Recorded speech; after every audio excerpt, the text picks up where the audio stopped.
Hay momentos en los que una vida entera cabe en un solo segundo. Y en ese segundo, alguien está mirando. Esta es una historia sobre lo que no vemos, sobre las decisiones que tomamos cuando creemos que nadie nos observa, y sobre lo que sucede cuando, en realidad, nunca estuvimos solos. Si algo de lo que vas a escuchar hoy resuena contigo, considera quedarte hasta el final, y si quieres más historias como esta, suscríbete al canal. Ahora sí, comencemos. Desde un lugar que no tiene nombre en ningún mapa, Jesús observaba. No como un juez sentado en un trono de mármol, sino como alguien que simplemente mira por una ventana. Frente a él, la tierra giraba despacio, llena de luces que parpadeaban como constelaciones invertidas. Cada luz era una vida. Cada parpadeo, un latido. Y en medio de millones de luces, una comenzaba a apagarse. Él la vio. No porque fuera más importante que las demás, sino porque estaba a punto de rendirse. Y cuando alguien está a punto de rendirse, algo en el universo se detiene por un instante. Jesús inclinó la cabeza. Conocía ese tipo de oscuridad. La había visto antes, muchas veces. Pero esta vez, algo era diferente. Esta vez, la luz no solo se apagaba. Suplicaba en silencio. Y esa súplica atravesaba dimensiones, llegaba hasta donde él estaba, como un grito ahogado que solo ciertos oídos pueden escuchar. La persona detrás de esa luz se llamaba Mateo. Tenía 32 años, un apartamento frío en el quinto piso de un edificio olvidado, y una vida que ya no sabía cómo sostener. Esa noche, Mateo estaba sentado en el borde de su cama, mirando el vacío. No lloraba. Ya no le quedaban lágrimas. Solo un cansancio tan profundo que dolía en los huesos. El tipo de cansancio que no se cura durmiendo. El tipo de cansancio que te hace cuestionar si vale la pena abrir los ojos al día siguiente. Había intentado todo. Buscó trabajo durante meses. Pidió ayuda. Rogó. Pero las puertas seguían cerrándose, una tras otra, como si el mundo hubiera decidido que él ya no encajaba en ningún lado. Había enviado cientos de currículos. Había ido a entrevistas donde lo miraban con lástima. Había llamado a viejos conocidos que prometieron ayudarlo y luego desaparecieron. Había tocado todas las puertas que conocía, y todas se habían cerrado en su cara. Y ahora, en ese cuarto oscuro, con el teléfono sin batería y el silencio pesando como una losa, Mateo pensaba en terminar con todo. Porque cuando ya no tienes fuerzas para levantarte, empiezas a creer que tal vez nunca debiste estar de pie. Había escrito una nota. Estaba ahí, sobre la mesa, junto a un vaso vacío y un frasco de pastillas que había estado mirando durante horas. La nota decía cosas simples. Pedía perdón. Explicaba que ya no podía más. Que había intentado ser fuerte, pero que la fuerza se había agotado. No culpaba a nadie. Solo quería que supieran que había luchado hasta el último momento. Jesús lo veía todo. Veía el dolor que Mateo no podía expresar. Veía las noches en vela. Veía los intentos fallidos. Veía cada rechazo, cada humillación, cada momento en que Mateo había tenido que sonreír mientras se desmoronaba por dentro. Y veía algo más, algo que Mateo había olvidado. Veía quién había sido antes de que la vida lo quebrara. Veía al niño que dibujaba en los márgenes de sus cuadernos. Veía al adolescente que soñaba con cambiar el mundo. Veía al joven que había llegado a la ciudad lleno de esperanza. Y veía cómo, poco a poco, esa esperanza se había convertido en cenizas. Pero Jesús sabía que no podía simplemente aparecer. No podía materializar un milagro de la nada. Porque los milagros que transforman no son los que caen del cielo como rayos. Son los que se tejen despacio, en lo pequeño, en lo que parece casualidad pero nunca lo es. Son los que respetan el libre albedrío. Los que tocan puertas sin derribarlas. Los que susurran en lugar de gritar. Así que Jesús hizo algo distinto. Movió una pieza. Una sola pieza en el tablero invisible del mundo. Y esperó. Al día siguiente, Mateo despertó sorprendido de haber despertado. Había dejado la nota sobre la mesa. Había sostenido el frasco de pastillas en su mano durante horas. Pero en algún momento de la madrugada, sin saber por qué, simplemente lo había dejado caer. Se había quedado dormido vestido, agotado de tanto pensar. Y ahora, con la luz gris del amanecer filtrándose por la ventana, se sentía vacío. Ni mejor ni peor. Solo vacío. Salió de su apartamento porque no tenía más remedio.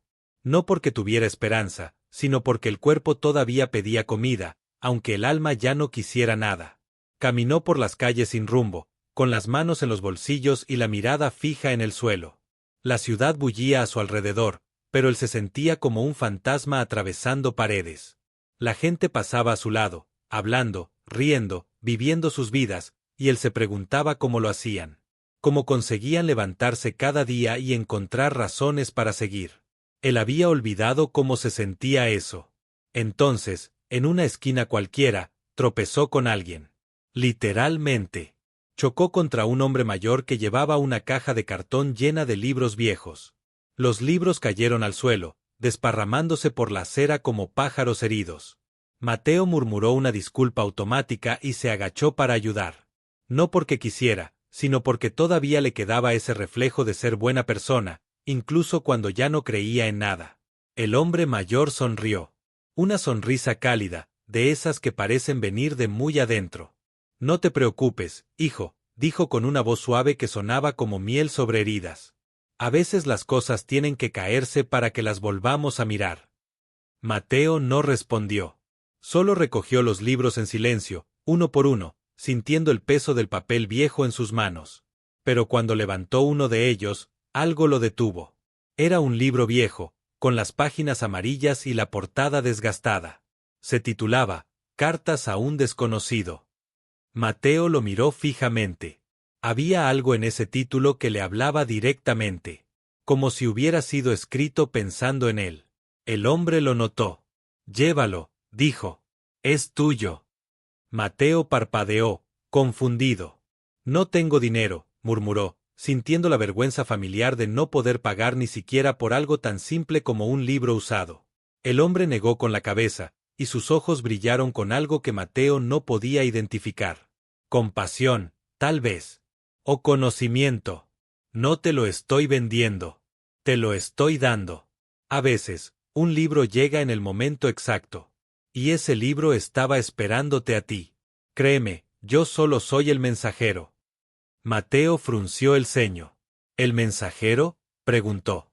Pero el hombre ya estaba recogiendo sus cosas, sonriendo de esa manera enigmática que tienen las personas que saben cosas que tú no sabes.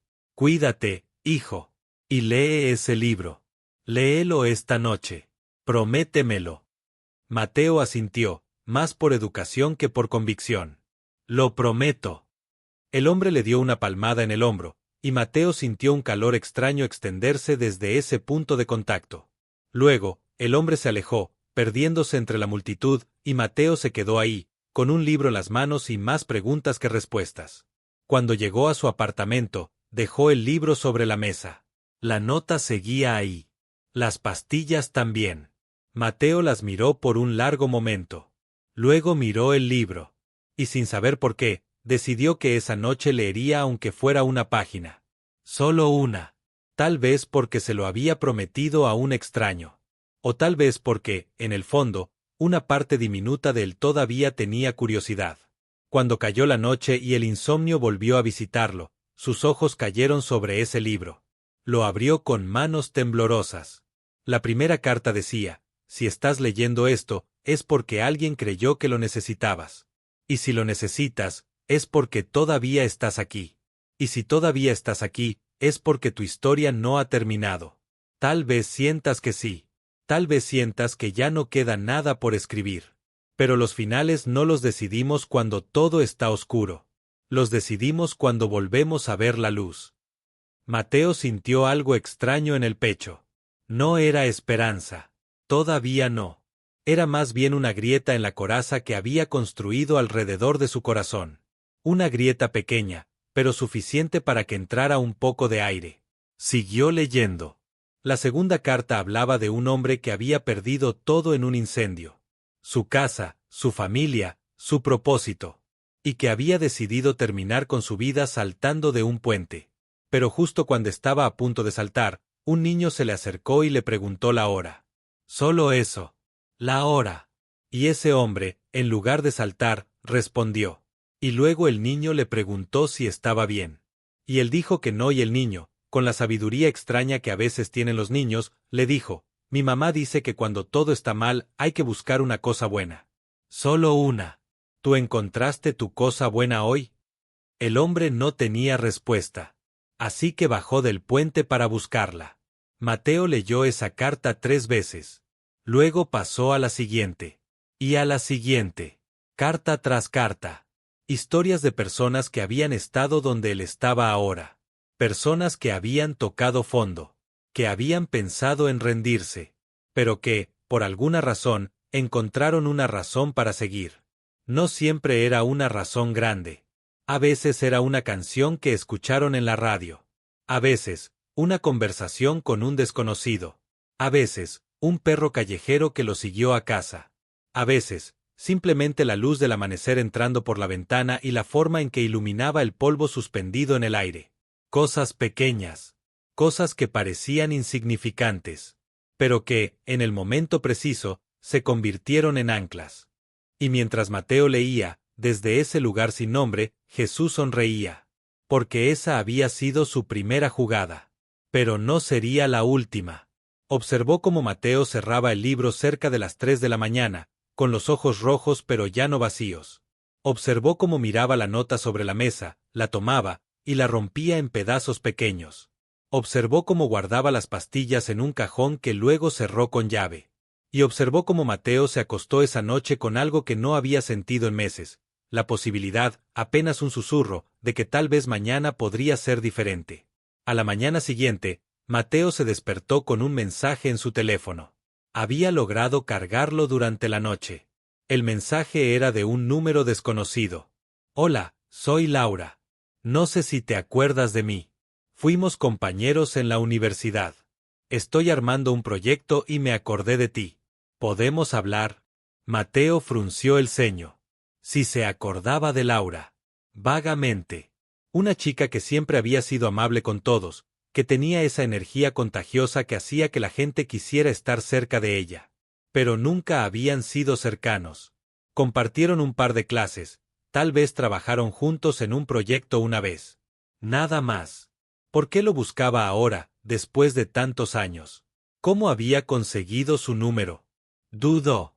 Pensó en ignorar el mensaje. Pensó que probablemente era algo de network marketing o alguna estafa. Pero algo, tal vez el eco de esas cartas que había leído la noche anterior, lo hizo responder. Claro. ¿Cuándo? La respuesta llegó casi inmediatamente. ¿Hoy? Sé que es precipitado, pero estoy en tu zona. ¿Conoces la cafetería El Faro? ¿A las 3? Mateo miró la hora. Eran las 11. Tenía tiempo. Y no tenía nada más que hacer. Está bien. Ahí estaré. Se encontraron en la cafetería al día siguiente. Laura llegó con una sonrisa enorme y una energía que contrastaba brutalmente con el estado de Mateo. Llevaba una chaqueta colorida, aretes grandes, y una especie de luz en los ojos que Mateo había olvidado que existía. Mateo. Gracias por venir, dijo mientras lo abrazaba como si fueran viejos amigos. Él se puso rígido, incómodo con el contacto, pero ella no pareció notarlo. Se sentaron, pidieron café, y Laura comenzó a hablar. Sé que esto es raro, dijo. Que te contacte de la nada después de tanto tiempo. Pero déjame explicarte. Estoy lanzando un proyecto social, algo relacionado con arte y comunidad. Queremos crear espacios donde las personas puedan expresarse, especialmente aquellas que sienten que no tienen voz. Y recordé que tú siempre fuiste increíble con el diseño. Tus proyectos en la universidad eran, no sé, tenían algo especial. Como si pudieras ver cosas que otros no veían. ¿Todavía haces algo de eso? Mateo negó con la cabeza, mirando su taza de café como si fuera lo más interesante del mundo. Dejé todo eso hace mucho, murmuró. Su voz sonaba oxidada, como una puerta que no se abre en años. Laura lo miró fijo, y por un momento, Mateo sintió que ella podía ver a través de él. Ver todo el dolor, toda la vergüenza, todo el fracaso. ¿Por qué?, preguntó ella con suavidad. Él se encogió de hombros. Porque no servía para nada. Porque nadie lo valoraba. Porque, no sé, simplemente dejé de creer. Intenté vivir de eso, ¿sabes? Intenté ser diseñador independiente, pero nadie contrataba a alguien sin experiencia. Y luego intenté trabajar para agencias, pero o no tenía los contactos correctos o no era lo suficientemente bueno. Eventualmente tuve que aceptar trabajos que odiaba solo para pagar las cuentas. Y luego perdí esos trabajos también.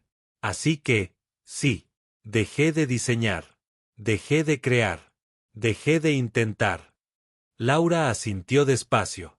No con lástima, sino con algo más profundo. Comprensión, tal vez. Entiendo. Créeme, entiendo más de lo que piensas. Yo también pasé por algo similar. Pero, ¿sabes qué? Yo sí creo. Creo que lo que haces importa. Creo que el arte no es solo para los que tienen éxito o reconocimiento. Es para los que necesitan decir algo. Y creo que si aceptas ayudarme, aunque sea con algo pequeño, podrías recordar por qué empezaste. No te estoy pidiendo que me resuelvas la vida. Solo que me des una oportunidad. Una oportunidad de mostrarte que todavía puedes crear cosas hermosas. Mateo no dijo nada durante un largo rato. Miró por la ventana. Vio a la gente pasar. Vidas en movimiento. Y sintió una chispa diminuta. No era entusiasmo. Pero tampoco era el vacío aplastante de los últimos meses. Era algo intermedio. Algo frágil. Algo parecido a la posibilidad. Está bien, dijo finalmente. Veré qué puedo hacer. Laura sonrió tan ampliamente que Mateo casi sonrió también. Perfecto. Te voy a enviar los detalles. Y Mateo, gracias. En serio. Esto significa mucho. Desde arriba, Jesús observaba. Y movió otra pieza. Mateo comenzó a trabajar en el proyecto de Laura. Al principio, de mala gana. Como si estuviera cumpliendo una obligación que no había pedido. Abrió su vieja laptop, esa que no encendía hacía meses. Tuvo que esperar 20 minutos para que arrancara. Abrió sus programas de diseño, cubiertos de polvo digital. Todo le parecía extraño, como volver a una casa que alguna vez fue tuya pero que ahora está habitada por fantasmas. Pero a medida que sus manos volvían a moverse sobre el teclado, a medida que comenzaba a experimentar con colores y formas, algo dentro de él comenzó a despertar. Era como si hubiera olvidado que alguna vez fue bueno en algo. Que alguna vez tuvo un propósito. Que alguna vez, cuando creaba, se sentía completo. No feliz, necesariamente, pero completo. El proyecto de Laura era ambicioso. Querían crear una serie de murales en barrios marginados, acompañados de talleres de arte para jóvenes. Necesitaban diseño gráfico para la difusión, identidad visual para el proyecto, y también ideas para los murales mismos. Mateo empezó con lo básico. Un logo. Una paleta de colores. Pero luego, casi sin darse cuenta, empezó a hacer más. Empezó a conceptualizar. A imaginar. A soñar, aunque fuera un poco. Laura lo llamó una semana después. Mateo, esto es increíble. Es exactamente lo que necesitábamos. Mejor, incluso. Tienes un don, ¿lo sabías? Él no supo qué responder. Hacía tanto tiempo que nadie le decía algo así que las palabras sonaban falsas, como un idioma extranjero. Pero Laura continuó. Vamos a tener una reunión con el equipo la próxima semana. ¿Te gustaría venir? Presentar tus ideas. Conocer a la gente con la que vas a trabajar. Mateo sintió pánico. La idea de estar en una sala con desconocidos, de tener que hablar, de exponerse, le resultaba aterradora. No sé si, comenzó. Pero Laura lo interrumpió. No tienes que decidir ahora. Piénsalo. Pero me encantaría que vinieras. Creo que tu voz importa. Y creo que el equipo necesita escucharla. Mateo lo pensó durante días. La parte de él que quería esconderse, que quería volver a la seguridad de su apartamento y nunca salir, era fuerte. Pero había otra parte, pequeña pero creciente, que sentía curiosidad. Que quería ver qué pasaría si decía que sí. Así que lo hizo. Asistió a la reunión. La reunión fue en un espacio comunitario lleno de luz natural y plantas colgantes. Había unas 10 personas ahí. Jóvenes, en su mayoría. Artistas, activistas, soñadores. Y todos lo recibieron con una calidez que Mateo no esperaba. Laura lo presentó, mostró su trabajo, y la gente reaccionó con entusiasmo genuino. Le hicieron preguntas. Querían saber más sobre su proceso, sus inspiraciones. Y Mateo, tímidamente al principio, comenzó a hablar. Y mientras hablaba, se dio cuenta de algo. Había olvidado cómo se sentía ser escuchado. El proyecto creció.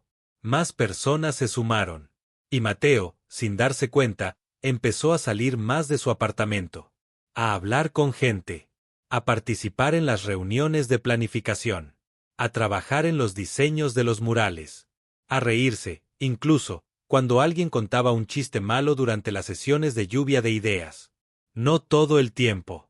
Todavía había días oscuros. Días en los que la tristeza volvía como una ola y lo arrastraba de vuelta al fondo. Días en que se despertaba y no quería levantarse. Días en que miraba la puerta de su apartamento y sentía que cruzarla era imposible. Pero ahora, había algo diferente. Había algo a lo que aferrarse. Había personas que lo esperaban. Había un proyecto que dependía de él. Y aunque algunos días tenía que obligarse a cumplir, aunque algunos días lo hacía por pura inercia, igual lo hacía. Y eso era nuevo. Eso era importante. Una tarde, mientras trabajaba en un diseño particularmente complicado, recibió un correo. Era de una empresa a la que había enviado su portafolio meses atrás, cuando todavía tenía fuerzas para intentarlo. Cuando todavía creía que alguien, en algún lugar, vería su trabajo y le daría una oportunidad. Estimado Mateo, lamentamos la demora en responder. Tu portafolio llamó nuestra atención y nos gustaría agendar una entrevista contigo. ¿Sigues disponible e interesado en la posición? Mateo leyó el correo 3 veces. Luego 5. Luego 10. No podía creerlo. Había enviado ese portafolio en su peor momento, sin esperanza real, más como un último gesto desesperado que como una estrategia real. Y ahora, justo cuando empezaba a reconstruirse, justo cuando empezaba a sentir que tal vez la vida no había terminado, llegaba esta respuesta. Respondió inmediatamente, con manos temblorosas. Sí, sigo disponible. Gracias por contactarme. La entrevista fue 2 semanas después. Mateo preparó todo con una meticulosidad obsesiva. Actualizó su portafolio con el trabajo que había hecho para Laura. Practicó respuestas a posibles preguntas frente al espejo. Se compró una camisa nueva con el poco dinero que le quedaba. Y el día de la entrevista, se despertó 2 horas antes de lo necesario, incapaz de dormir. La entrevista fue mejor de lo que esperaba.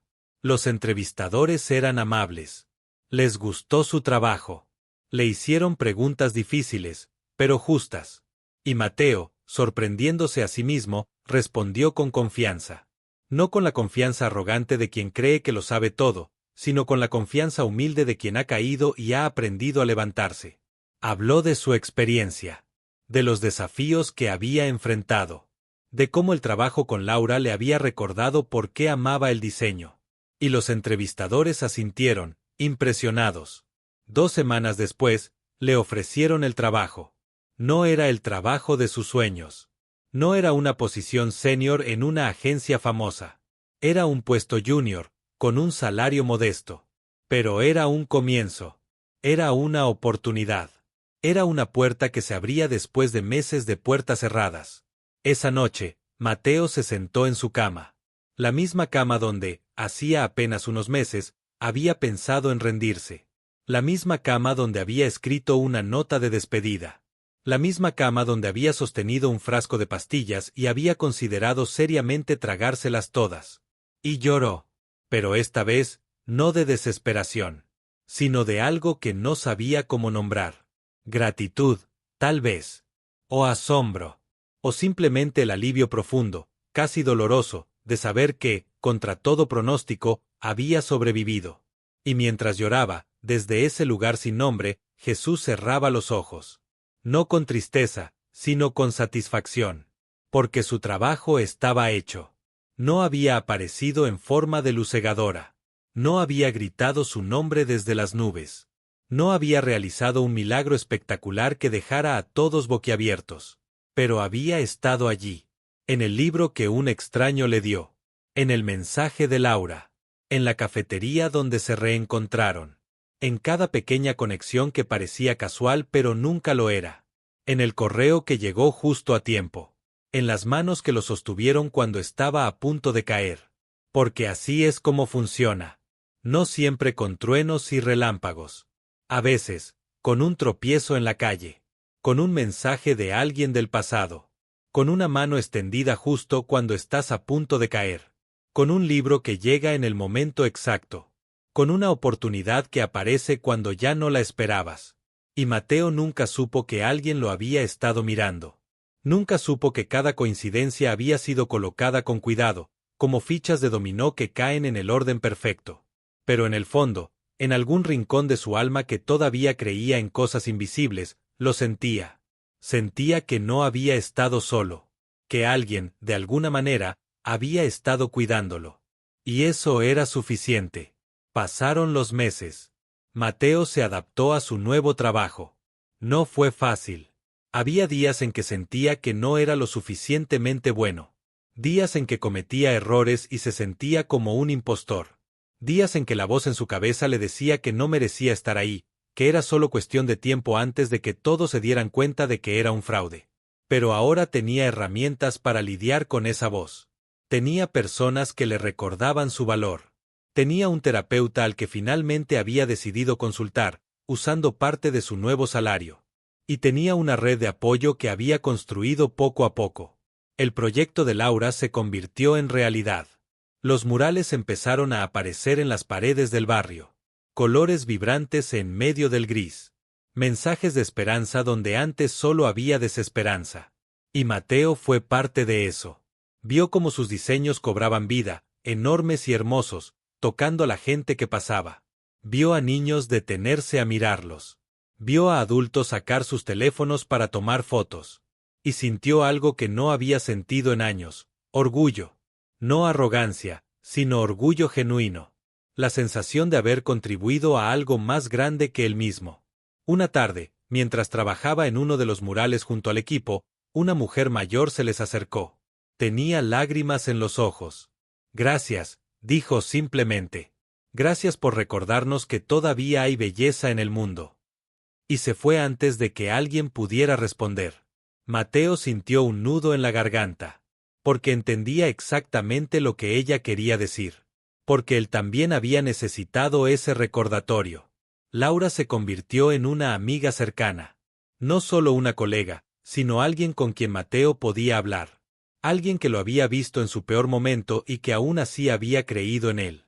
Un día, mientras tomaban café después de una reunión, Mateo le preguntó algo que lo había estado molestando. Laura, ¿por qué me contactaste? Es decir, en serio, ¿por qué yo? Había otros diseñadores en nuestra clase. Mejores que yo. Más experimentados. ¿Por qué me buscaste? Laura lo miró con una expresión extraña. Luego sonrió. Honestamente, no lo sé. Fue raro. Estaba planeando el proyecto, pensando en quién podría ayudarme, y tu nombre simplemente apareció en mi cabeza. Así, de la nada. No habíamos hablado en años. Ni siquiera sabía si seguías en la ciudad. Pero tu nombre estaba ahí, insistente, como si alguien me estuviera diciendo, llama a Mateo. Él lo necesita. Tú lo necesitas. Y sé que suena loco, pero le hice caso. Y me alegro de haberlo hecho. Mateo sintió un escalofrío. ¿Alguien te lo dijo? Laura se encogió de hombros. No en el sentido literal. Pero a veces siento cosas, ¿sabes? Impulsos. Intuiciones. Y aprendí a confiar en ellos. Porque generalmente me llevan a donde necesito estar. Mateo asintió lentamente. No dijo nada más, pero guardó esa conversación en su corazón como un tesoro secreto. Pasó otro año. Mateo fue ascendido en su trabajo. Pequeños pasos, pero pasos al fin. Dejó su apartamento frío del 5º piso y se mudó a uno mejor, con más luz, en un barrio más amigable. Adoptó un gato que había encontrado en la calle, un animal callejero tan roto como él había estado. Lo llamó Faro, como la cafetería donde todo había comenzado a cambiar. Y cada noche, cuando Faro se acurrucaba junto a él, Mateo sentía una paz que había creído perdida para siempre. Mateo nunca supo que fue parte de algo más grande. Nunca supo que su historia había sido observada con ternura desde arriba. Nunca supo que cada coincidencia, cada encuentro aparentemente fortuito, había sido orquestado con cuidado. Y no necesitaba saberlo. Porque lo importante no era de dónde venía la ayuda. Lo importante era que había llegado. Justo a tiempo. Y que ahora, él estaba pasándola adelante, creando sus propias coincidencias en las vidas de otros. Daniel siguió los consejos de Mateo. Consiguió un lugar donde dormir. Comenzó a trabajar en el almacén. No fue fácil. Hubo recaídas. Hubo momentos en que casi se rindió de nuevo. Pero cada vez que sentía que no podía más, recordaba a ese extraño que se había sentado con él en el suelo y lo había escuchado. Y llamaba a Mateo. Y Mateo respondía. Siempre. 6 meses después, Daniel consiguió un apartamento pequeño. Un año después, un trabajo mejor. Y un día, vio a alguien sentado en el suelo con esa misma mirada perdida que él había tenido. Y se detuvo. Y preguntó, ¿estás bien? Y el ciclo continuó. Porque así funciona la gracia. No es un rayo que cae del cielo una sola vez. Es una onda que se expande. Es una luz que se transmite de mano en mano. Es una cadena de pequeños milagros que parecen casualidades pero nunca lo son. Y cada persona que es tocada por esa gracia se convierte en portadora de ella para alguien más. Mateo nunca volvió a ver al hombre mayor que le dio el libro. A veces se preguntaba si había sido real. Si realmente había existido o si había sido algo más. Pero no importaba. Lo que importaba era lo que ese encuentro había desencadenado. Lo que importaba era que había sobrevivido. Que había encontrado su camino de regreso. Y que ahora estaba ayudando a otros a encontrar el suyo. Una noche, años después, Mateo estaba en su apartamento.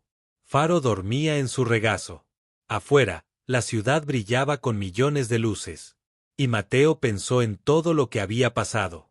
En lo cerca que había estado de terminar su historia. En todas las pequeñas cosas que lo habían salvado. Y sintió una gratitud tan profunda que casi dolía. Levantó la vista hacia la ventana, hacia el cielo nocturno lleno de estrellas. Y aunque no era una persona particularmente religiosa, aunque no estaba seguro de en qué creía exactamente, susurró un simple «gracias». No sabía a quién le estaba hablando. Tal vez al universo. Tal vez a Dios. Tal vez a todos los desconocidos que habían sido amables con él cuando más lo necesitaba. Pero lo dijo. Y lo sintió. Y desde ese lugar sin nombre, Jesús escuchó. Y sonrió. Porque eso era todo lo que necesitaba. No reconocimiento. No adoración ruidosa. Solo ese pequeño susurro de gratitud. Esa pequeña luz que seguía brillando. Esa vida que había decidido continuar. Porque cada vida importa. Cada luz en esa vasta constelación de la humanidad es preciosa. Y cuando una está a punto de apagarse, vale la pena mover cielo y tierra, o al menos algunas piezas pequeñas, para mantenerla encendida. No porque esa persona sea especial en el sentido de ser mejor que otras, sino porque todas son especiales. Todas merecen una segunda oportunidad. Todas merecen saber que no están solas.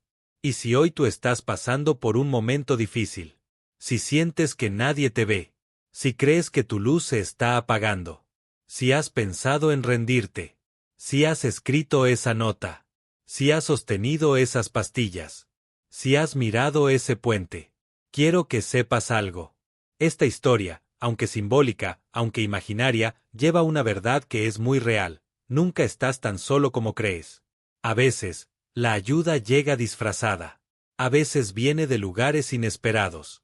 A veces es un libro que alguien te da en la calle. A veces es un mensaje de alguien que no habías visto en años. A veces es una oportunidad que llega justo cuando ya no la esperabas.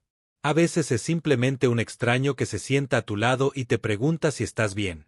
Y tal vez, solo tal vez, hay alguien mirándote desde un lugar que no puedes ver. Alguien que conoce tu dolor. Que entiende tu lucha. Que está moviendo piezas para que encuentres tu camino. No porque seas perfecto. No porque lo merezcas más que otros. Sino simplemente porque tu vida importa. Porque tu historia no ha terminado. porque todavía hay capítulos por escribir. No te rindas hoy, porque mañana, todo puede ser diferente. Porque la ayuda puede estar a la vuelta de la esquina. Porque alguien, en algún lugar, está a punto de extenderte la mano. Y porque tu luz, por débil que parezca ahora, tiene el poder de iluminar el camino de otros. Tu dolor tiene propósito. Tu historia tiene valor. Y tu presencia en este mundo hace una diferencia, incluso si ahora no puedes verlo. Resiste un día más. Solo uno. Y luego otro. Y luego otro. Porque la vida se vive en días, en momentos, en pequeñas victorias que se acumulan hasta convertirse en algo hermoso. Y si esta historia te tocó de alguna manera, si te recordó que vale la pena seguir, si encendió aunque sea una chispa pequeña de esperanza en tu corazón, si te hizo sentir menos solo, entonces ya cumplió su propósito. Y si quieres seguir escuchando historias como esta, historias que te recuerden lo más importante, que te acompañen en los días difíciles, que te muestren que siempre hay esperanza, suscríbete al canal. Porque aquí seguiremos compartiendo relatos que iluminan, que sanan, que te recuerdan tu valor, que te dicen una y otra vez que tu vida importa, que nunca es demasiado tarde, que siempre, siempre, hay un camino de regreso a la luz. Gracias por quedarte hasta el final. Gracias por escuchar. Gracias por seguir aquí. Tu presencia importa más de lo que sabes. Y donde sea que estés en tu viaje, recuerda esto. Alguien te está mirando. Alguien está cuidándote. Y nunca, nunca estás verdaderamente solo.